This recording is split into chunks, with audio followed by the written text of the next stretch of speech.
email your complaint Yeah. from a place where you can track the email. Yeah. Even if you need to print it. Yeah. Because what happens is people can go in the servers and exclude that email or remove it in total completely from the system. That. So email from a point where email HR as you email yourself, your person. Yeah, and remove the emotion from it, right? That's the other thing I can say. Don't just say, oh, my manager is a cow because she looks at me badly.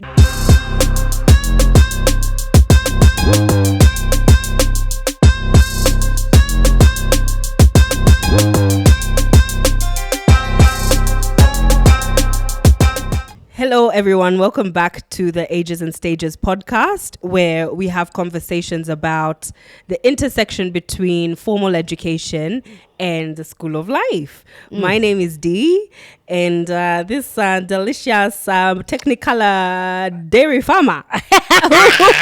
Introduce yourself. With all the colors, this is Veldina Kasema.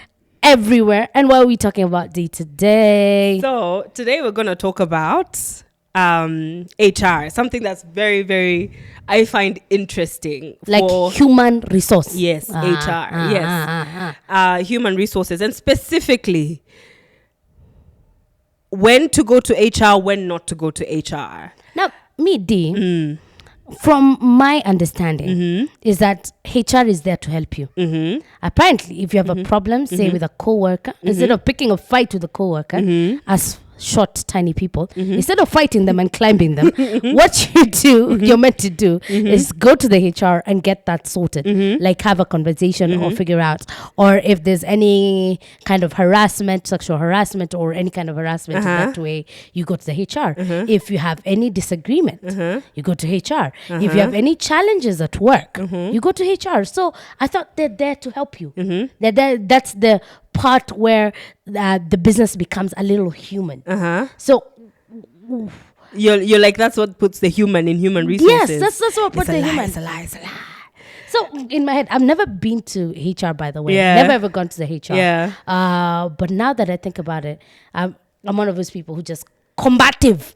Deal with it right there and then. But then I imagine the people who go to HR. Yeah. So are you there saying are people who go we to HR. go to HR? Yeah. Or we don't go to HR? I mean, I'm saying stay woke. So this is where I'm coming from, right? So my background, my legal experience was working in employment law. So I represented workers. So I did employment law for my entire legal career. And I represented workers, which means I was always on the other side of the table from an HR manager, because the HR manager will represent the employer, the company. And so obviously from that, I'm talking from that line of thought of I've been in this situation of experiencing I've been an employee myself, yes, but I've also been the person representing employees and sitting across the table from HR managers, and it became very clear to me very early, HR is not there for the worker. HR is predominantly there to protect the employer. They're predominantly there to protect the company. Back it up. Okay, HR is not there for the employee. It's actually they're predominantly mainly there to protect the company. I say predominantly because it depends on the workplace and the situation and the culture. But if you work in a company that has a human resources department, it means you work at a sizable company, right? It's not a mom and dad shop. They're not going to have a HR department. But if you work for a company that has an HR department, they have an HR department for a reason. They need protection. A company needs protection. Okay. If you think about it, if a company is in court, there's a worker dispute, who's going to represent, who's on the side of the employer? The HR manager, usually. Do you understand? I always thought it was a lawyer. Yeah, the lawyer, yes. But the witnesses for the company will always be people from human resources or management. Yeah. So you're there, funguaing your heart. Yeah. And saying the way, I have a crush on Sijui who and who, and this happened, and this is where it went. And kumbe, them, they have to use this information to protect the company. They have to protect the company. It goes forward. Yeah. My God. The buck stops with protecting the company for HR. So I always say tread carefully. The first thing I would say when it comes to HR is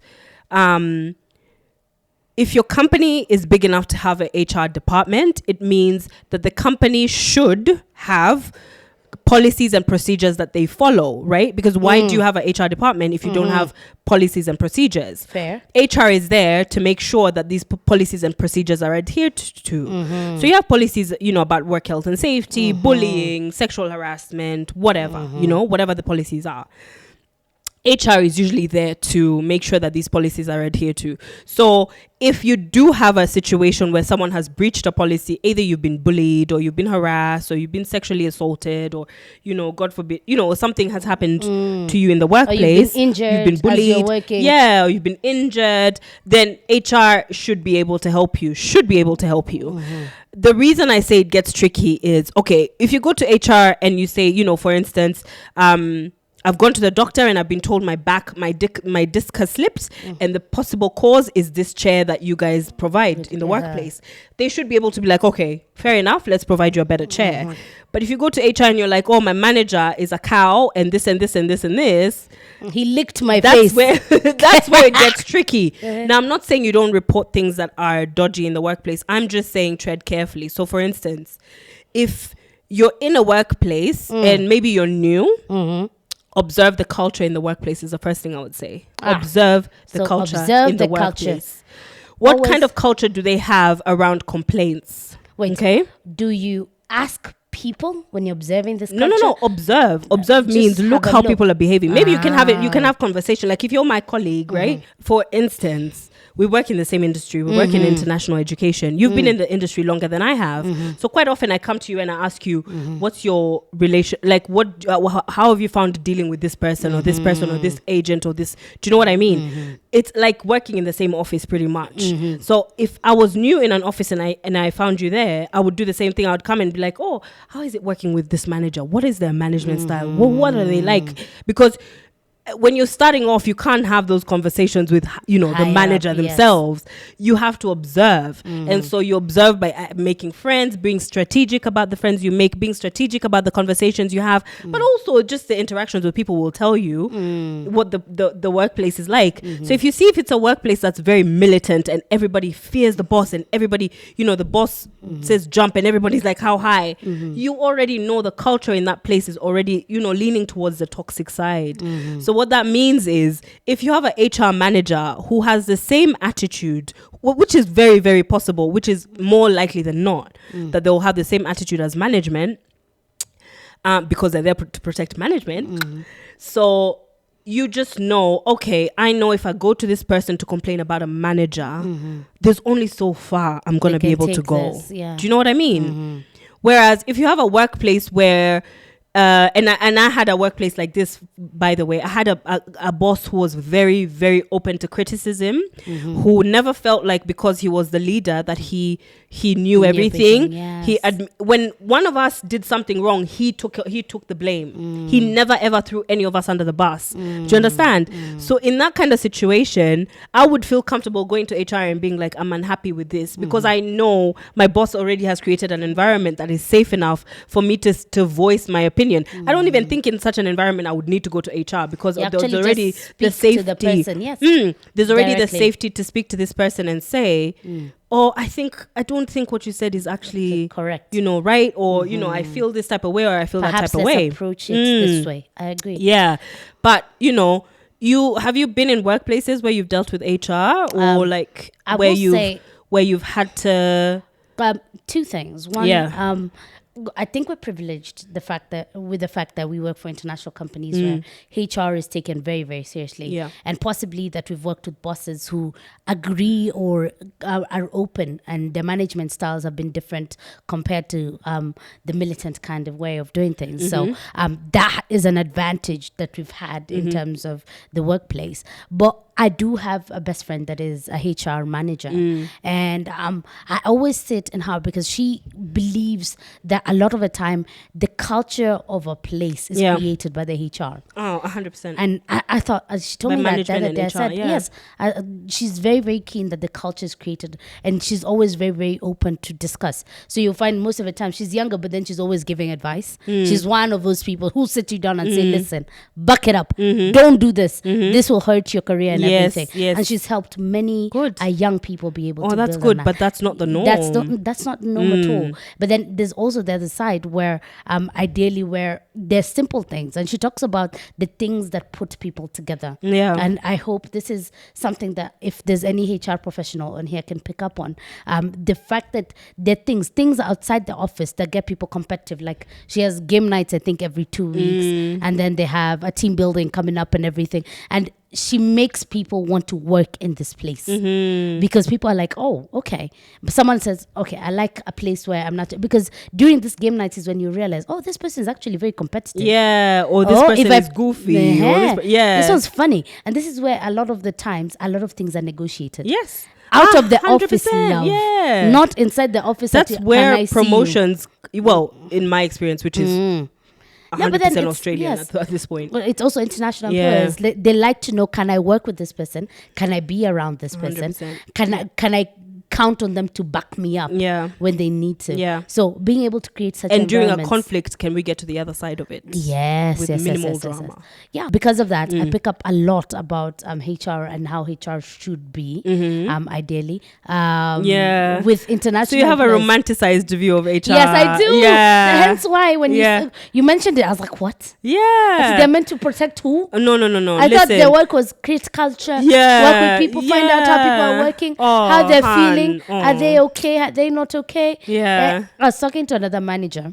HR manager as well, who mentioned the fact that she started their people on some investment and chama plans, or the whole team. And by force, even when you're younger, you had to do it. And some of these young people later on come to her and they're like, dude, thank you.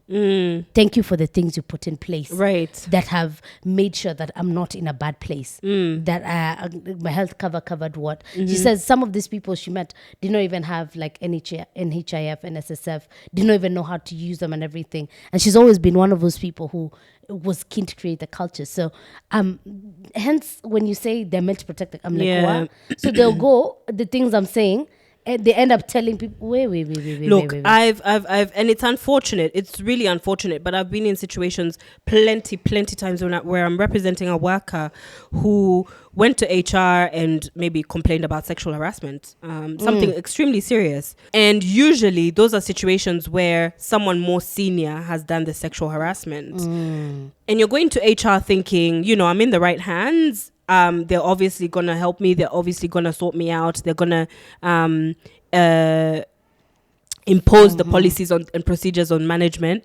And I've seen the complete opposite happen. I've seen people being gaslit to oblivion. To where it's like, oh, well, but what did you do? Oh, but were you drinking? Oh, but were you wearing a revealing dress at this office party where your boob was grabbed? Like, it's extremely demoralizing. Extremely demoralizing when you go to someone and you pour your heart out, thinking they're gonna help you, and they end up doing absolutely nothing, or even worse, siding with your with the other person. Yeah. Now, I'm not saying that immediately someone says something that it's 100% true. Of course, what happens is like the usual or the fair course of the fair process is, if someone makes an allegation against someone in the workplace, the first thing that should be done is an investigation. Now, if it's a serious allegation, the person who the allegation is against should be suspended from work. That's what should happen. So if it's sexual harassment, if you accuse me of sexual harassment and we work together, if there's a HR manager, they should suspend me because in order for them to conduct a proper investigation, ask people, witnesses for witness statements, interview people and whatever. You cannot be in the workplace being like, yeah, do you know what I mean? No promotion next year. Yeah, that's what you would think is a fair process. The person should be suspended on full pay as the investigation is being carried out. If it's a situation where HR is likely to be involved, either they have their family with management or they have a conflict of interest, they should bring in external investigators. Right? That's the fair process, right? If there's a situation where there could be a conflict of interest, bring in external investigators. Investigate the allegation, right? Investigate the allegation to its fullest. When you've done investigating, present your findings. And then when you present your findings, then we can figure out, okay, have the allegations been proven? Have they not? Now, in employment law, it's different. The standard is a bit different from criminal law. Criminal law, you have to prove an allegation beyond reasonable doubt. Yes. Right? Civil law, you have to prove an allegation to the balance of probabilities. How likely is it that this happened, then not? And one way to test that is if there's 5 people who've complained about one manager for the same thing, then the balance of probabilities says this person did this. But the balance is usually tricky when it's one-on-one. Like it's hearsay. It's this one said and yeah. this one. It's just the balance of probability is usually tricky when it's one person making an allegation, maybe for the first time against one person who's never had an allegation made against them. So then it makes the investigation tricky because it's like it's your word against theirs. But if you have evidence, say, of like, you know, suggestive messages or a witness statement from a colleague who saw something or witnessed something, things like that, you know. But a lot of the time, colleagues are not. They don't even feel safe enough to say, well, I saw it. I saw Beldina experiencing sexual harassment with this manager, because they're also thinking about their own employment. Do you know what I mean? So it's usually best when you have a workplace that has an open culture, a very healthy culture of reporting misdemeanors and things like that, because at the end of the day, you're dealing with, if you're dealing with serious allegations, you're dealing with something that could cross over into criminal law. I've dealt with that, like I said to you, numerous times, where you're dealing with sexual harassment, and that could lead to criminal law. It could go beyond the scope of employment law. And so you need to be able to count on an HR manager to have the humanity to be like, okay, this was actually wrong. This was, do you know what I mean? This was done. And then someone who has a sense of integrity, I think. I believe you need someone. Now that you talk about it, I remember the first place I ever interned, because with my second degree, you had to intern before you graduated. And I remember walking into the office. It was an insurance company. And because I was doing psychology then, I was part of the HR department. And it wasn't, the HR department was made up of 3 people. It wasn't like a lot of people. But I remember this company, one of the things that I picked up that was very weird, I say, or something that completely unnerved me, is the way there was sexual innuendo in everything everyone said. I don't know if you've ever been in such an office. I'm like, or even walked into such a situation where people are always like, it was never. No, I haven't. I'm telling you, it was and I remember as an intern, so I was probably 23, 22, 23. Yeah. So I thought, and I remember that's possibly one of the things that put me off working in an office, because I was like, how do people just speak like this? How do they talk like this? How do they work like this? This gives me too much anxiety. Like I wouldn't be able to do it. And then you can imagine, already being a girl in Kenya, for me, is an extreme sport. It's an extreme sport. Oh my God. So you can imagine an office place like that one, and you're worried. I remember one of the guys once told me that I like your thighs. I was like, you like my what? Wow. And in my head, I was like, I remember what I was wearing. It wasn't extremely. It wasn't you can something say like you look suggestive. nice. Yes, it doesn't have to be. I like your thighs, or I like. And it was always. But I remember. But is that a Kenyan workplace? Yes, it's a Kenyan workplace. Okay. Oh, so, then I've never worked in a Kenyan workplace. I don't know. Like, but then, and I'm not saying this is all Kenyan workplaces. I'm just saying my one experience doing my internship. It was a lot of innuendo. And when I asked around, I was told that's how offices are. And in my head, I was like, I've heard that plenty of times here in Kenya. That I've heard that numerous times. Like, you can never ever complain. Like, the number of times I've heard people say they've been asked for sexual favors, they've given sexual favors for fear of losing jobs here in Kenya, numerous. And I wonder how a young person who's going into the job market handles such a thing. Yeah. Because you're going in, and if you are promoted, then people assume that you're probably sleeping with someone. I was talking to people in politics. Yeah. And they're talking about that, like the ladies within politics. Yeah. And no one had nothing nice to say. Me, I'm like, I'm so impressed. I like this person. They're like, no, they probably slept around. Or that one, you don't know, they like. And I'm like, this is something I'm curious about. Like for our listeners, for our viewers, can you please let us know, do you find that you're able to progress in the to go up the corporate ladder if you're in corporate based off of your own merit, or do you have to do some ass kissing, whether literal or metaphorical, because it's something I truly don't have experience in. Thank God. I don't have experience like in being in workplaces where I'm sexually harassed. Because my entire work history has been Australian, and thank God, because the level, the standard of professionalism is really high. Of course, there were things that were happening, because I'm telling you, I was representing workers who are going through some of these things.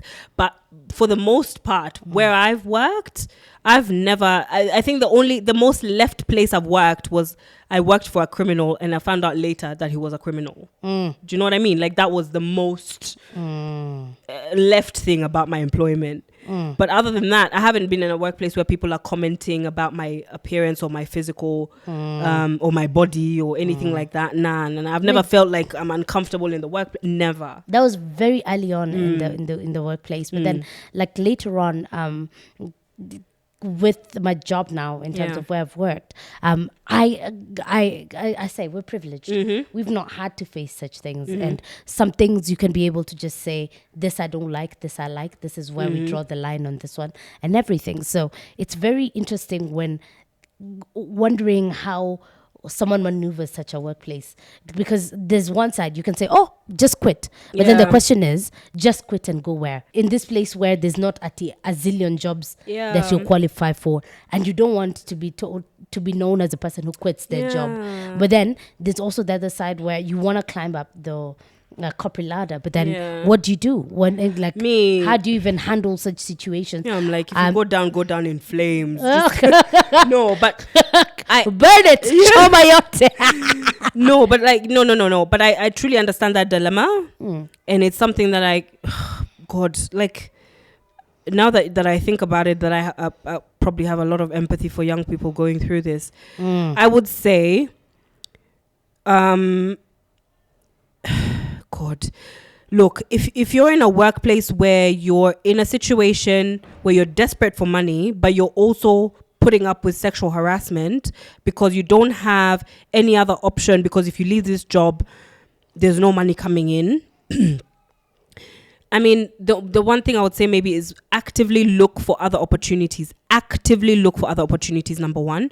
Number two, document in a safe way what's going on. So something that's accepted in courts is journal entries, right? You're kidding me? Yeah, no. Like today, the date today is 5th of September.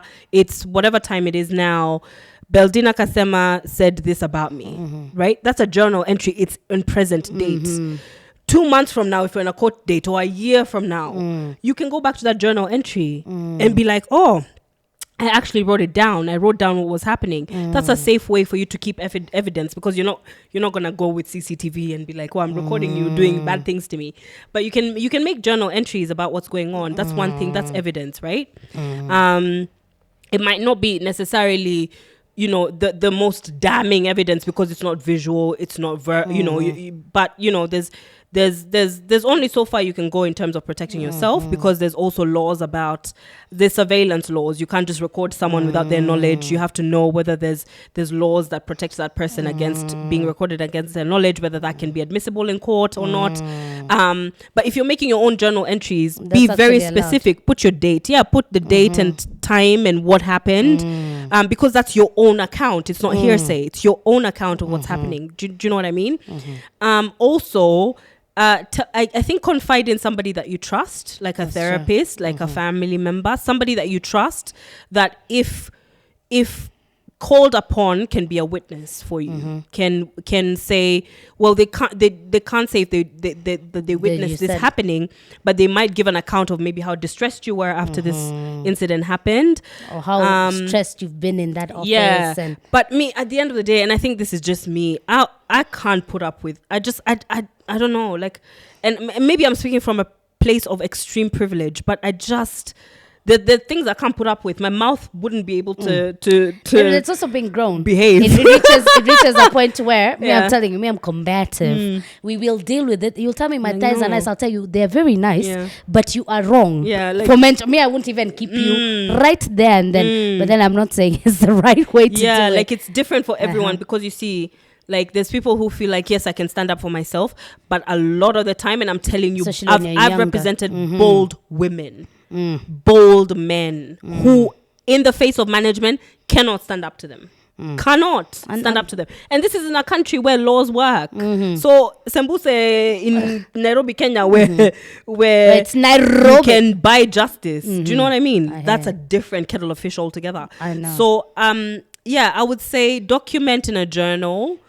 Also tell somebody you trust. Use policy. Yeah. Check what policy says. Go and check company policies and procedures, because if there's a bullying and harassment policy, for instance, it will outline what happens when the policy is breached. So if the policy is breached, maybe it will say report to your line manager, but maybe it's your line manager bullying you. So maybe you go to the manager above them and you say, okay, I'm being bullied by my manager, and I'm following the policy which says this is what you report. Yeah, and I have presented, and I would also say put things in writing, email your complaint. Don't just go and verbal, like a verbal diarrhea to HR and be like, blah, blah, blah, blah, blah. Email. There's no evidence of anything in that situation, and they can turn, they can turn and use your words against you. Email your complaint. I've seen this in a movie. Email your complaint. Yeah. From a place where you can track the email, even if you need to print it, because what happens is people can go in the servers and exclude that email or remove it in total completely from the system. That. So email from a point where email HR as you email yourself, your personal. Yes, so blind CC yourself. BCC yourself. BCC. But yeah, you can email and remove the emotion from it, right? That's the other thing I can say. Don't just say, oh, my manager is a cow because she looks at me badly. Do you know what I mean? Like, come at workplace issues from logic and facts. Be like, my managers at 9:03 a.m. on the 5th of September 2023, my manager said to me, you are a cow. Yeah. She said this to me in the kitchen in the presence of Tony and this person and this person. I then responded by doing this or saying this, or do you know what I mean? Remove the emotion from it. I then walked away. No, I went. Yeah, I cried. Just be like, it destroyed my whole life and now I'm dead. No. Use logic and facts. And information. Because yes, there's an emotion which is true and it's valid, but that emotion has no room in a courtroom. Emotion has no room before a mediator or a judge or whatever. So use logic, use whatever, and then the people who support you in your life, then you can use the emotion and tell them how you felt, or a therapist or something like that. But also another thing that I've seen with great workplaces is they offer counseling. Therapy. Yes. The other good practice that I think companies should implement if they don't is to offer free counseling to their employees. It's another thing that Australian employers used to do, which is you offer 10 free sessions on the company, which are anonymous, right? The company just gets a bill at the end of the year. They have no idea who's accessed the service. They have no idea if it's you, if it's me, they have no idea. They just get a bill at the end of the year that says you pay for this amount of sessions, right? Everybody has access to 10 free sessions on the company. And I think that's really important because there's a lot of people who suffer under the umbrella of employment silently. They don't know what to do. Not only just about employment issues. People come to work and they have domestic violence issues. Do you understand? They have issues going on with their children. They have issues going on with their families. They have issues going on with their friends. It could be as simple as just struggling to change, to take on a new position, to stand up for themselves. It's simple things that people would never even think about. That therapy or having someone to talk to or walk through it really, really does work. And I think it makes a massive difference when someone can be like, okay, my employer actually supports me in my mental health, okay? And they support me getting these sessions. So I think it's a really important thing that can create like best practice in workplaces, especially big corporates, because they can afford it. And at the end of the day, as a corporate, don't you want a happy workforce? Like I don't understand when managers have just people who are so unhappy to work there, and you're just there. I'm just like, how can you be proud to be a manager at a workplace where people are miserable? Like, that's something I've never understood. It's just the scarcity itself at the end of the day, because there's not as many jobs. What happens is when someone gets a job, they're feeling really privileged, but then at the expense of what? Of others. Yes, and at the expense of their own health, their own mental health and everything. So it's important to be able to establish these things. And I've known companies that cover a lot of these things on their insurance as well. Like someone can just walk in for a session and it's on the insurance and it's allocated in there that you can actually use money for your own time. I know, I think it was, someone sent me a video of how in Germany people take like mental health days. Did you see that video going around? No, I didn't. But in Australia, there's that. We Like have that. mental, we used to have like that. you're able to take up to about 3 months paid. Okay, Just for that's mental a health. lot. Yes. Yeah, and then- Australia wasn't that much, but you could take stress leave. You could take mental health days. That's quite interesting. to There's hear. domestic leave. There's domestic violence leave. Like where you have leave for where if you're Catch up with experiencing domestic violence and you're trying to maybe move out and you're trying to do this, you're trying to escape. Yeah, you have paid Like, leave. you need time to just get your things in order. It works. we even had that's actually very good. transition leave. Like when I was living in Australia, we're negotiating transition leave, which is leave to help someone transition from one gender to another. Yeah. Okay. Yeah. That's a new one. Yeah. Transition leave. Yeah. So but very interesting. Yeah. So No, I but mean, I can imagine that because of the hormones. Yeah. Especially if you're The doing operations, then especially if you're it's- doing the it's- operations. Yeah. It is quite a bit. Mhm. Actually, And on the body. by the time I left, there was a major bank that had already implemented transition leave. Yeah. Yo. Yeah. But then Paid transition leave. there's something about feeling that support. And I cannot emphasize enough how someone knowing that kind of safety can make someone work extra hard to Listen, do the most. I used to work on Sundays by choice. By choice, because that's the kind of boss I had. I had the best boss. Let me tell you, people are sick of me saying this. People in my life who know are sick of me saying what a wonderful boss I had at that time. But I had the best boss on the planet. I worked on Sundays by choice. Like I was there in the office, like doing legal research by choice, because the work environment that I had was so uplifting, so encouraging. It was so, like, he was one of those people who saw you. He saw me, and he was like, I see your strengths, I see your weaknesses, let's build on your strengths. And he was like, I'll back you in anything, let's go. Oh my God. That's very good. And I went, so for HR managers who close this, who is on here and is looking to really change the culture of a place and is looking to really encourage and work with the people, where would you say they start from? Perhaps the company is not as. I mean, I think management it is not all backing starts them. from the policies and procedures you put in place, right? Because the company and policies and procedures dictate how a company behaves when certain things happen. So if you have policies and procedures that truly look out for all the workers, because at the end of the day, even a manager is an employee of the company, and even a manager wants to be treated fairly. So if a manager is being treated unfairly by the CEO, they also would want to have Protected. some recourse. So I feel like if you have policies and procedures that make sense, that are fair, that are guided by legal, like the law, that are guided by the law of the land, then that's a good starting point. But also nipping things in the bud early. Like if there's someone who is maybe there's been in the company longer than the furniture, and they're just known to be a certain way, because you have those ones like the old wazes who've been there for Who say ages and what they ages and say and they ages, say. and everybody just gives them their respect and whatever because they've been there for long, but in actual sense they're a bully and they're this and they're that. It just nip that thing in the bud and just be, just find a way to be like, okay, I know you want your way, but you're actually hindering people from doing their job. So can you reel it in? Or So the HR actually has the ability to be able to walk up to someone and say, "This one." Is I not would say working." so. I would Yeah. say so. I think that's because something that's they your can do. job. That is your And job. that one Human protects resources. people who might not be able to say something. Yeah. To just be able to say, "Listen, that kind of talk is not something we encourage here. Yeah, and Yes. and then also a lot of workplace training on the legislation is always changing in terms of what is considered bullying and harassment, what is considered sexual harassment, when is this assault, when is this, when is this that.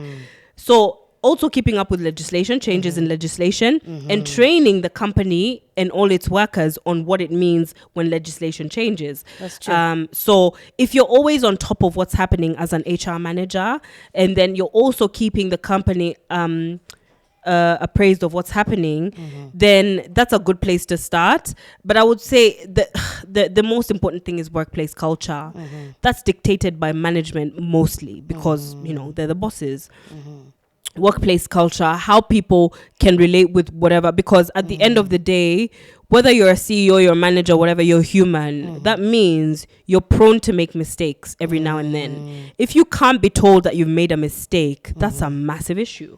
That's a massive issue. If you can't be told, oh, by the way, maybe have you considered this course of action rather than this one? That's a massive issue. Why do you need people if you want to be a dictator? That's true. Right? You could have just done it by yourself. Yeah, those are some of the things I would say is, and then also take random surveys of worker satisfaction, job satisfaction. How are people doing? How are you really, really doing? Make it anonymous so people feel safe, right? Make it anonymous, make it electronic. So I can't say this is Beldina's handwriting. I know she's the one who said she hates the lunchroom, or she didn't like that you don't have oatmeal. Yeah. So make it anonymous, make it electronic. Make people actually feel like they can actually for real have support in the workplace, right? And I think those are good places to start.